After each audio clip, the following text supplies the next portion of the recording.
Welcome to this sermon from Silver Lake Baptist Church. Our mission is to celebrate the greatness of God with all we are for the joy, hope, and renewal of our community. We are so glad you have chosen to listen to our message. We pray you will be blessed by your time with us today. Well, good morning. Can you guys hear me? I can hear me. Yes, that's all that matters, right? So let's pray. Father, thank you for the opportunity to gather. So thank you for just being so faithful to us, so kind to us, for loving us, for sending your Son Jesus for us, and just for all that, not just that you do, but that you've already done, and more important to that, all that you are. And so we thank you for that, Father. Holy Spirit, speak through me, and I'll give it tonight, or this morning. I'll give you the praise in Jesus' name. Amen. You can see I'm on top of it this morning. Right? It's nighttime somewhere. Right? I was driving up here, and with all everybody, I see, made the time change, right? Which was really good. So I was getting up, and I was like, man, I think I'm running on time. And then Linda's like, did you change the other clocks? And I was like, no. And she goes, what if the cell phone's wrong? And then she sent a momentary panic in me, and I was like, I ran in and looked, and oh yeah, I got plenty of time. I'm good. I did it right. Yay. And so I'm driving to church, and I'm thinking, man, this is so awesome. I'm enjoying my drive. And then this white car comes flying around and going, woo, woo, woo. And I looked up and I thought, I bet that's a pastor who forgot to set his clock forward. And so I prayed for him. So I was like, thank God that was not me, right? My Mini Cooper used to go fast. My little Ranger does not go near as fast. And so anyway, I was just thankful to get here. But speaking of fast things, I like fast cars and fast stuff, so every once in a while I'll see articles on cars and stuff, but there's one of these magazines had a headline that caught my eye, and so I wanted to share this with you because I thought it was really, really spiritual. We'll see how spiritual it is. But it says this: a French fighter jet accidentally launches civilian passenger with ejection seat failure. Okay, now listen to this one more time, because I had to read it again. It's like sometimes you got this clickbait where they got this headline, and then they don't even know what they're talking about in there. It has nothing to do with their headline. But I looked at this, and I was like, I got to check this out. I mean, how can you not? How in the world do you get ejected out of a fighter jet, right? So again, it says this. Listen to this headline again. French fighter jet accidentally launches civilian passenger with ejection seat failure. It's like, that couldn't be right. So I read. And it's right. It did happen. So here's the story. Originally, it was unclear what triggered the ejection.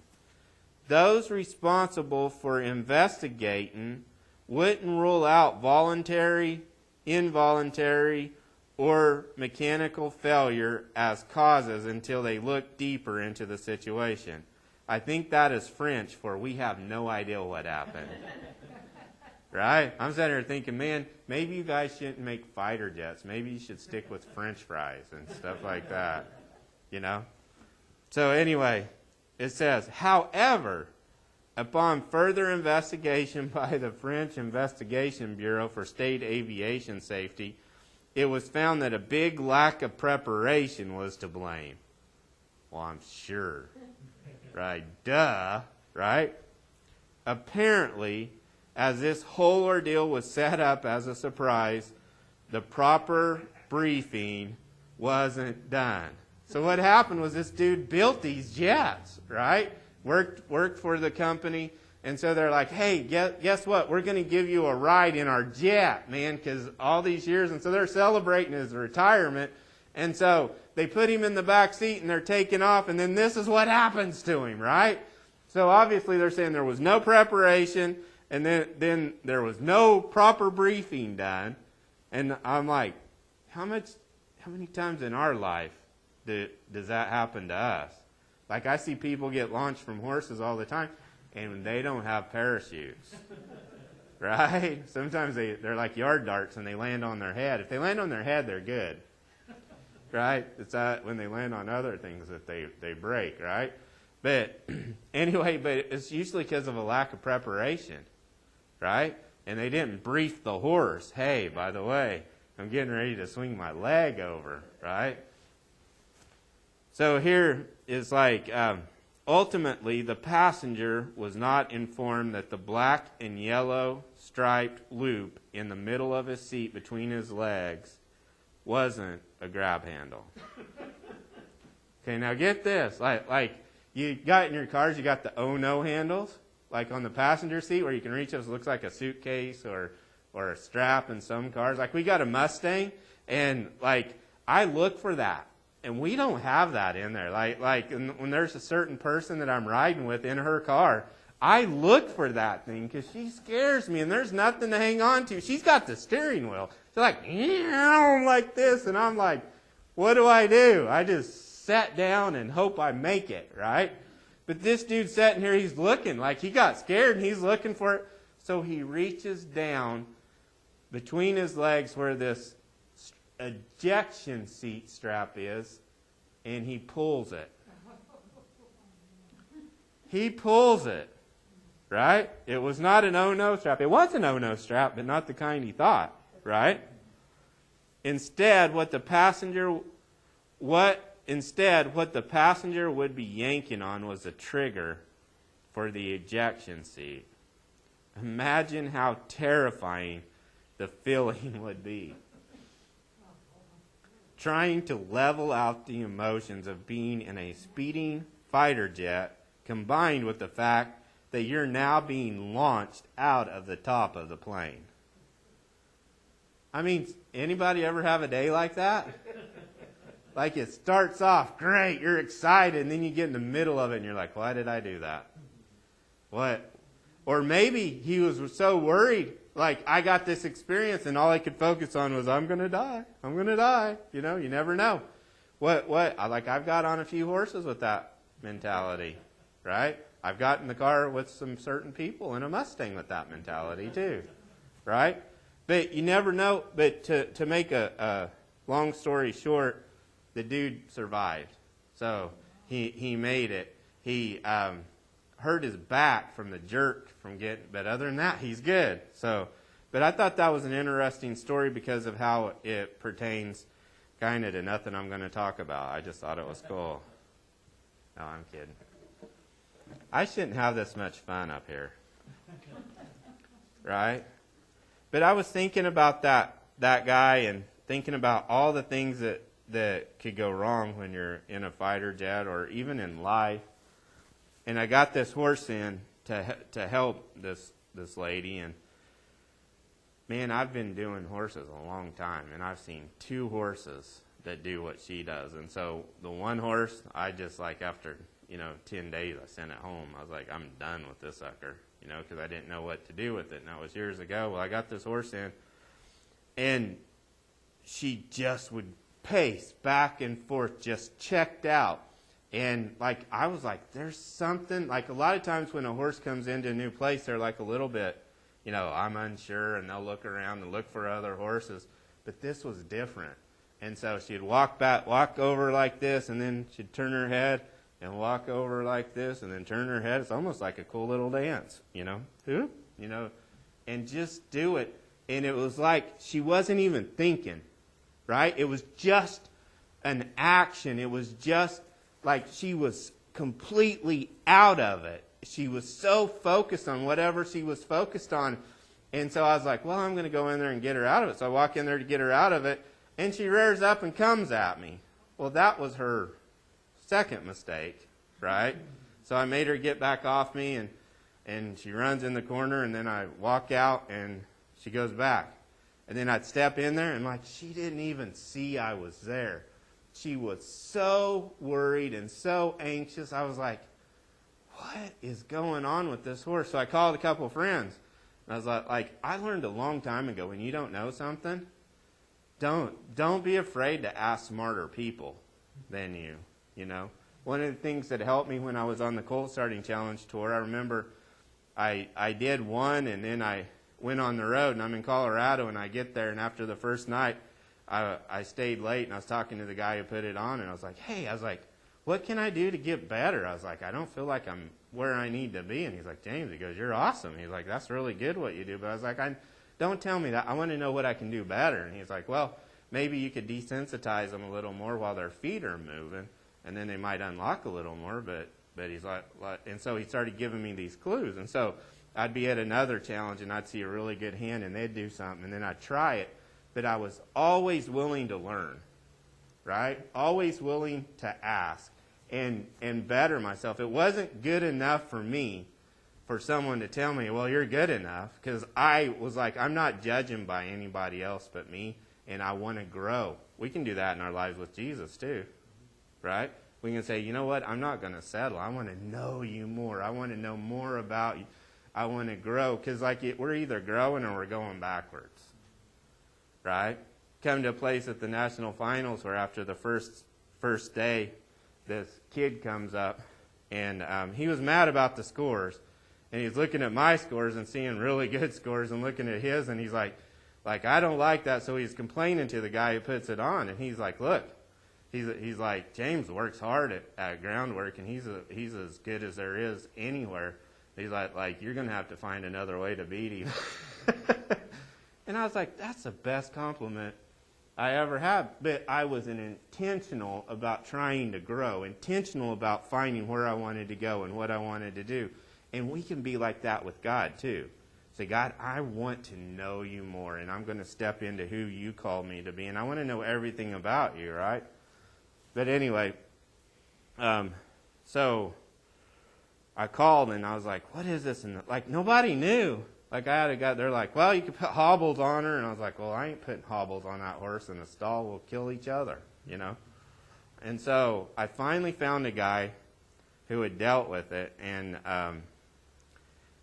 then I did some research on it. And it's actually got a name. It's called a stall walker.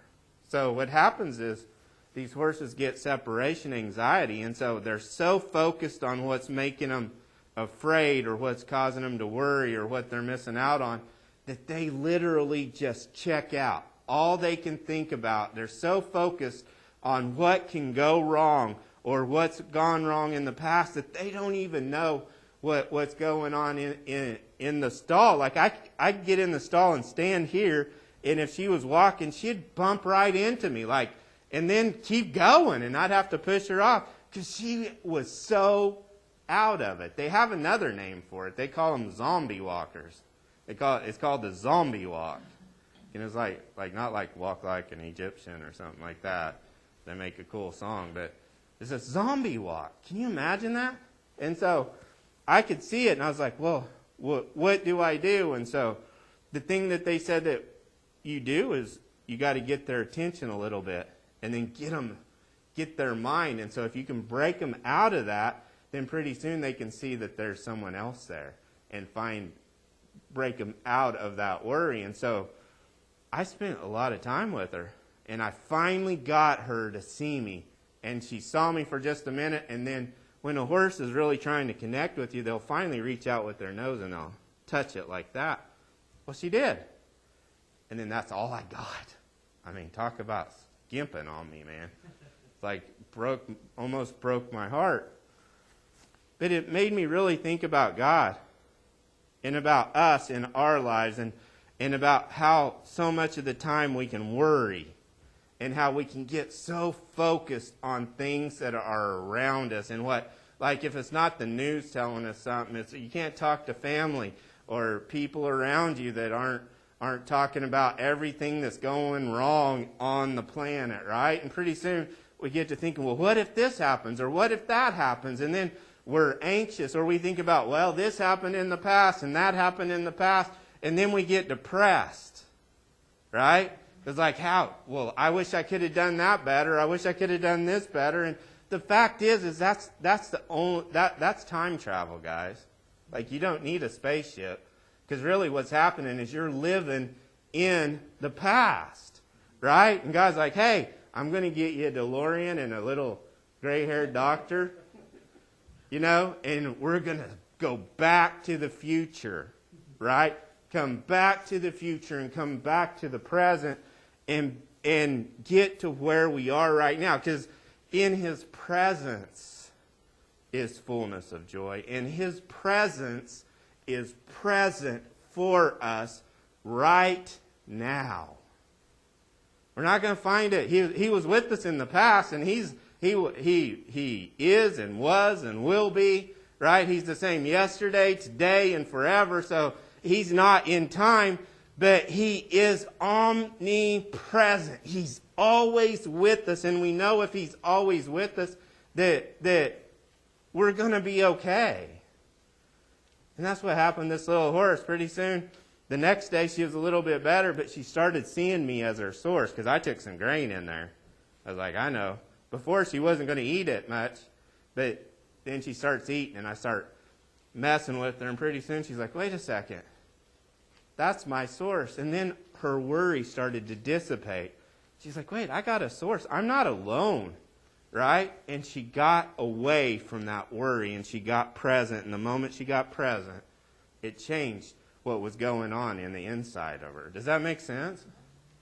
And so that's really been on my heart is I want to encourage people, let's be present, right? Let's not worry about what's going on in the past or what's going on in the future. Now, I've been reading in here. We've been in Genesis, and I'm actually going to go backwards from what I did this morning, just because I can. Okay? So,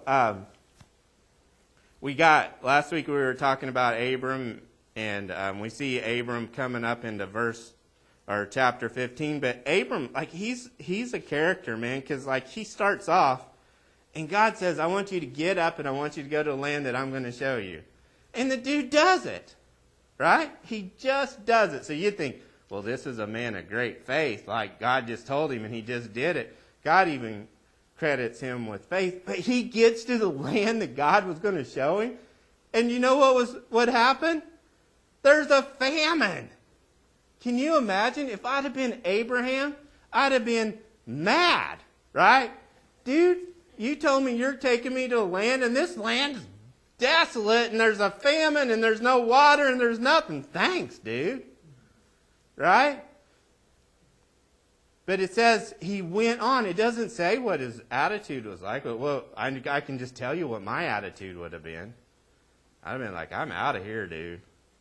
But he didn't. So he goes to Egypt. And so he gets to Egypt, and he's like, honey, you're too beautiful. If the king sees you, he's going to kill me so you could be his wife. So how about instead of just going somewhere else or doing something different, I'll just tell him you're my sister and I'll give you to him.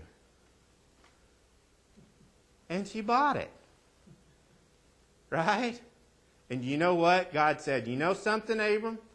I promised you this, and because I promised you that, and you messed up, you don't get what I promised you. No, he didn't. You know what happened? Abram got blessed even more. He got his wife back and his money back. It's like playing a country song backwards. Right? Got everything back, and he got blessed beyond what he thought. So you think, okay, he's got it going on now. Abram's figuring it out. He messed up, and God's going to bless him. You know what he does? Gives her away again. He really figured that out, didn't he? Then he's coming back up and from that victory, and he's starting to grow. So Lot leaves, and then to Sodom, and then they get taken, and so he's got 318 men, and they go kick tail ends and win, get them back, and they're coming back, and the king of Sodom and all these dudes are meeting him in the valley, and so is Melchizedek, and he's like, Melchizedek, he goes, since you're a priest in the order of righteousness and peace and of God, guess what I'm going to do? I'm going to give you 1/10 of everything I have, which meant for a Jewish person, for Hebrew, it means everything, right? But then the king started to come to give him their money, right, and give him a bounty from what he got, he's like, I don't want nothing from you because I don't want you to think you made me rich because God's the one who done it, right? So you would think, okay, Abram's in a good place. Like, there's no zombie walking now, right? He's got it figured out. He's not going to worry. He's not going to fret because he knows God's going to make a way for him. Look what God's done for him. Then the very next chapter starts off with this. After this, actually it starts off with after and then it goes to this. But it says, after this, the word of the Lord came to Abram in a vision. Do not be afraid, Abram. You know what's really cool is most of the time when I hear the words, do not be afraid, the reason they're telling me that is because I'm afraid. Right? Am I the only one? I mean, all the times in the Bible, it's usually because an angel's showing up or because they're in a bad situation, right? And they're fearful and they're afraid. And so God's like, hey, don't be afraid, Abram. And then he says this, I'm your shield. I'm your great reward. So if he's afraid and then he says, don't worry, I'm your shield, maybe Abram was feeling a little vulnerable. Maybe he felt like God wasn't protecting him. Maybe he felt like he didn't have, God didn't have his back, right? Or he says, your very great reward. Maybe he's like, man, God, I could have had all this stuff, but I didn't take it. You're supposed to be my reward. I gave you a tenth, right? And now look, I didn't get anything out of it, and it's going really bad. And then Abram says, but, O sovereign Lord, what can you give me since I remain childless, and the one who will inherit my estate is Eliezer of Damascus? Okay, so here he is. He's like, after this great victory, after trusting God and saying, I'm giving you everything, there was still one thing that he did not give. There was still one worry for sure that he's like, but God, you said this. And so now he's starting to plan. He's like, you promised me this, God, but I'm not sure you're going to come through. So this is what I'm going to do. I'm going to give it to Eliezer. And so he's already going through his mind planning on God not doing what God promised that he was going to do. Now, am I the only one who's ever done that? Am I the only one who ever worries in here? I mean, I am. Oh no. Right? Right? We get into this. Abram's not alone. God's given us these great and precious promises. And he said, I'm going to take care of you, and I will bless you, and I will keep you, and I'll be with you. And he's like, you know what? All my promises are yes and amen. When Jesus died on the cross, he said, it's done. No, he didn't say it's done. I'm out of here, boys. He said, it is finished. He said, it's finished. Completely finished. I've got you covered. Your righteousness is completely done. Completely finished. And it's not based upon what you do. It's based upon what Jesus done. You can't earn it. You can't keep it. It's all about his grace. Now, when we realize that and we realize we're righteous in him, then we start living up to who we are. But it doesn't make us any more righteous in the moment that we accepted Jesus as our Savior. And that's good news. Right?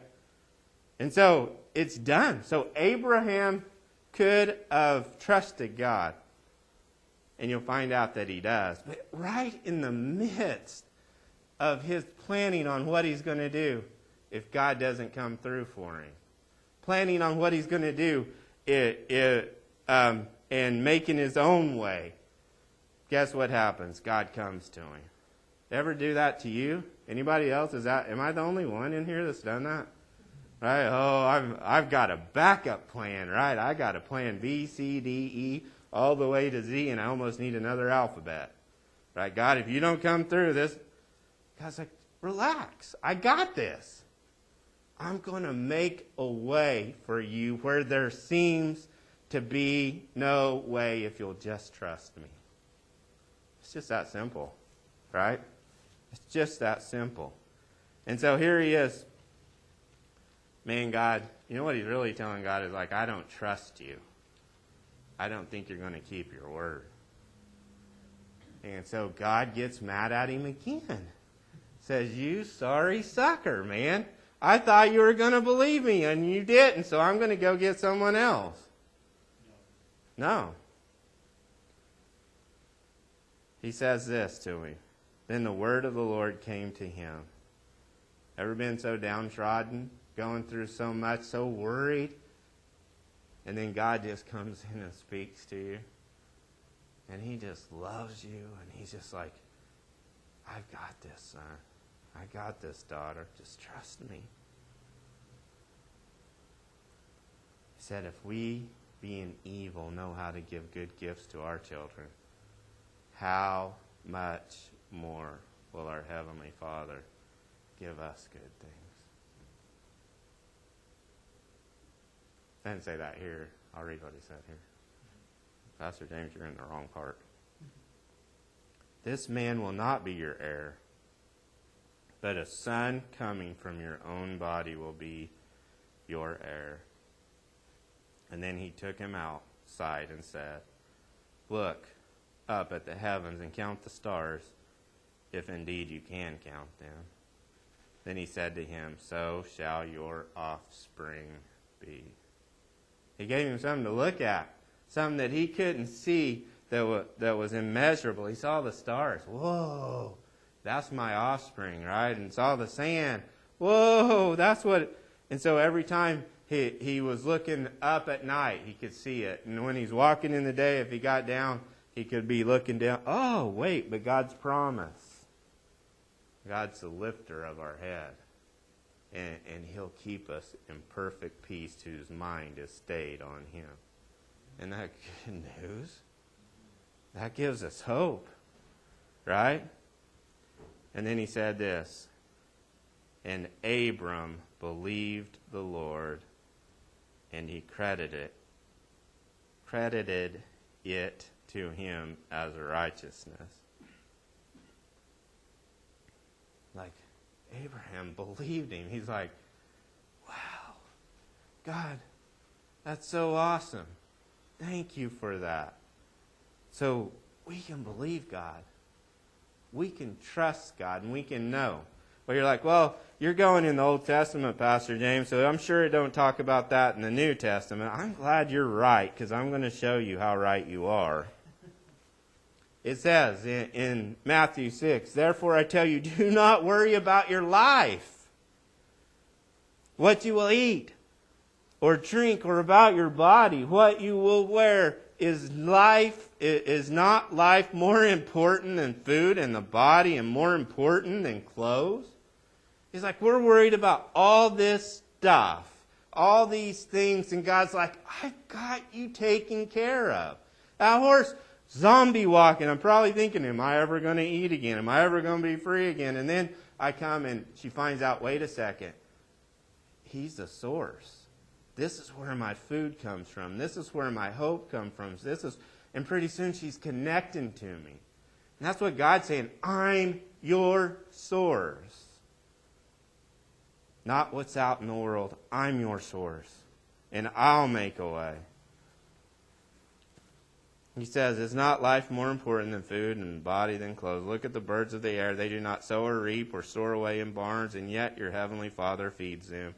Are you not much more valuable than they? Man, he gave his son Jesus for you. How much more valuable does that make you?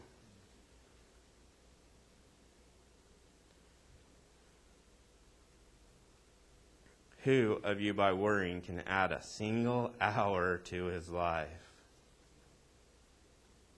And why do you worry about clothes? See how the lilies of the field grow. They do not labor or spin, yet I tell you that not even Solomon in all his splendor was dressed like one of these.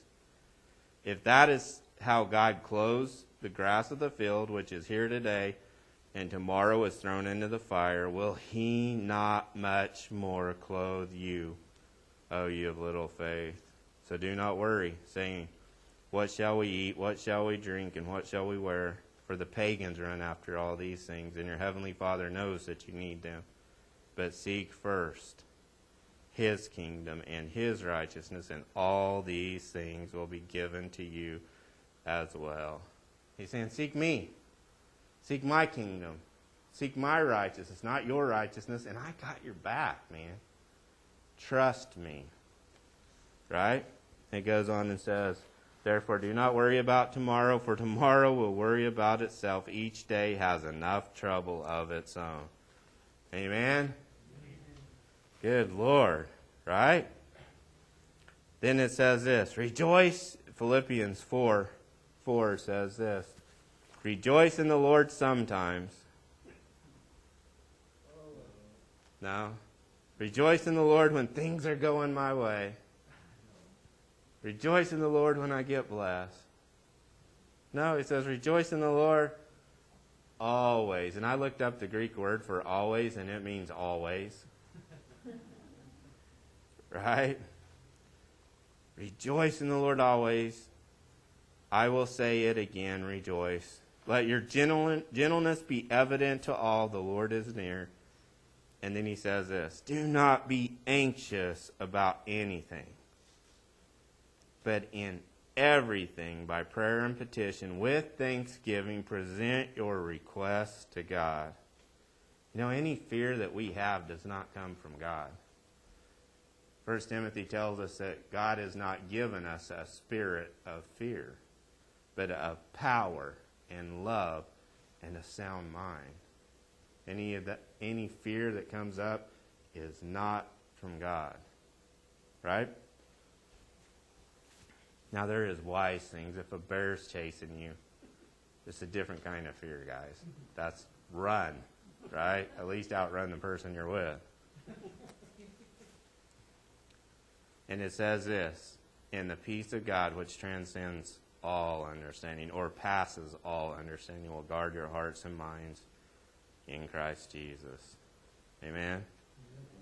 So, Father, thank you for your word. Thank you for just loving us and being so kind to us. We just trust you, and I just pray for strength and hope, and just speak to our hearts and let us know you're with us. In Jesus' name, amen. Thank you for listening. If you'd like to learn more about us, check out our website at www.silverlakebaptist.org.